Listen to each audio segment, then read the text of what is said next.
समस्त को study of education channel को स्वागत करुच्ची पे समस्त को स्वागत। तो आज भिडियो आम आलोचना करवा फिजिक्स पे सिलेक्शन प्रश्न साइंस पे फिजिक्स सिलेक्शन प्रश्न 2026 बुझीगला। तो 2026 बोर्ड परीक्षा तो प्रश्न गुड़िक आलोचना करवा बहुत इंपोर्टाट प्रश्न पे 100% ए प्रश्न आसो ही आसो परीक्षा बुझीगला। तो कहीं पूर्व वर्षर प्रश्न पत्र को एनालिसिस करके पे तुम फिजिक्स सिलेक्शन प्रश्न दि जाएगी। तो गत भिडियो बटानी बुझीगला। तो बटानी सिलेक्शन प्रश्न पे प्रोवाइड करा जूलोजी दि जाएगी प्लेलिस्ट को जाकि शीघ्र शीघ्र देखी दिंतु बुझीगला। तो आम देखा पे प्रश्न गुड़िक फिजिक्स एंड डेडिकेटली जी पे प्लस टू बोर्ड परीक्षा पढ़ापढ़ी करने चाहते देन चैनल को एवं सब्सक्राइब करी ऑल नोटिफिकेशन को ऑन कर दिंतु एवं समस्त सांगसाथी मानक पे शेयर कर दिंतु। साइंस जिते भी सांग असंती पे तुम मानकर गोटे शेयर रे ही समस्ते उपकृत हो पारे बुझीगला। तो तुम गोटे रिक्वेस्ट पे समस्त साइंस पे शेयर कर दिंतु चैनल को बा भिडियो को शेयर कर दिंतु बुझीगला। तो नेक्स्ट आम देखा तो प्रथम प्रश्न स्क्रीन उपर पे देखु what is electric dipole and dipole moment बुझीगला। तो मोमेंट जो रही पे electric dipole and dipole moment उपर आलोचना कर। देन नेक्स्ट प्रश्न रही स्टे ऑफ एक्सप्लान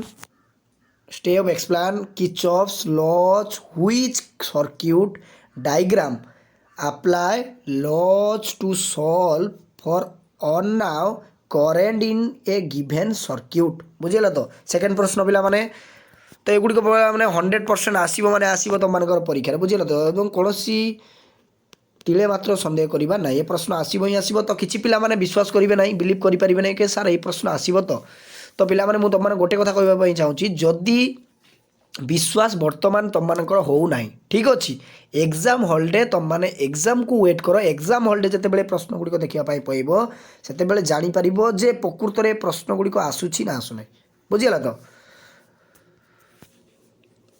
एग्जाम को वेट करो। देन नेक्स्ट प्रश्न आम देखा derive the balanced condition of a Wheatstone bridge using Kirchhoff law बुझीगला। तो किर्चॉफ लॉ। नेक्स्ट प्रश्न state Biot Savart law derive the magnetic field on the axis of the circular law बुझीगला। तो ये तीनोटी प्रश्न दिखाई पे बुझीगला। Find the magnetic field at the centre बुझीगला। तो नेक्स्ट वीडियो पे माने हमें कॉमर्स सिलेक्शन प्रश्न आसो पे तेणु कॉमर्स सिलेक्शन प्रश्न आसो यही मास शेष सुधा बुझीगला। तो डिसेम्बर मास शेष सुधा सबू स्ट्रीम पे सिलेक्शन प्रश्न मुझे अपलोड करदेवी 2026 बोर्ड परीक्षा बुझीगला। देन आम क्लास करिया पे इंटरनाल परीक्षा तुम मानकर अल्प दिन रहा तो इंटरनाल परीक्षा फुल दम आम टे क्लास आरंभ करवा। तो आज पे तुम मानकर इंटरनाल परीक्षार क्लास गुड़िक तेणु क्लास गुड़िक मन ध्यान देकी पे शुणव और कंटिन्यू पे क्लास कर बुझीगला। तो कहीं इंटरनाल एग्जाम तुम मानक बहुत इंपोर्टाट। नेक्स्ट प्रश्न रही discuss about lens making formula it is limitation and application बुझीगला। तो नेक्स्ट प्रश्न what were the laws of photo electric बुझीगला। तो photo electric effect explain Einstein photo electric effect ए प्रश्नटा पे तुम मानकर फोटो इलेक्ट्रिक रू आसी बुझीगला। तो कहीं मोर पे साइंस नुहे बुझीगला।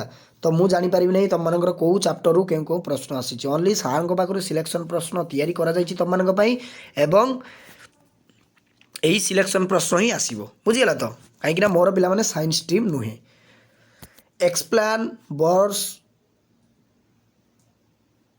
पोस्टुलेट फॉर हाइड्रोजन एटम बुझीगला। तो atom postulate for hydrogen atom बुझीगला।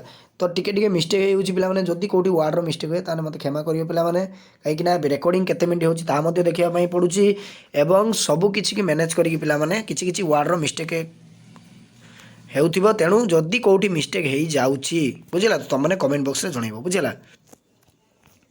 एतिकी प्रश्न पिला माने जदि भल भाव में प्रैक्टिस करदब ना तो एतिकी प्रश्न मुझे बुझीगला। तो जी प्रश्न देइछि फिजिक्स रो जदि भल भाव में प्रैक्टिस करदब पूरापूरी परीक्षा आउ चिंता रहिबो नाही तुमମାନଙ୍କର बुझिला तो बोर्ड एग्जाम रे पिला माने तुमମାନଙ୍କର चिंता रहिबो नाही जदी एतिकी भलो भाव प्रैक्टिस करदबो बुझिला तो काई समय कम पिला माने जल्दी जल्दी याकू पढ़ंतु एवं जेते पारुचंती अधिक सांगसाथी मानकू पिला माने शेयर कर दियंतु एवं चैनल को जदी प्रथम थर पई आछंती सब्सक्राइब करिकी ऑल नोटिफिकेशन ऑन करिया पई जमार भूलंतु नाही काई साइंस पिला मानकर कंपलसरी सब्जेक्ट इंग्लिश रो मध्ये क्लास होची एवं एमआईएल ओडिया रो मध्ये क्लास कंटिन्यू करा जाउची बुझिला तो जल्दी जल्दी सब्सक्राइब करिकी ऑल नोटिफिकेशन को ऑन कर दियंतु रहिली समस्त को साधुवाद थैंक यू।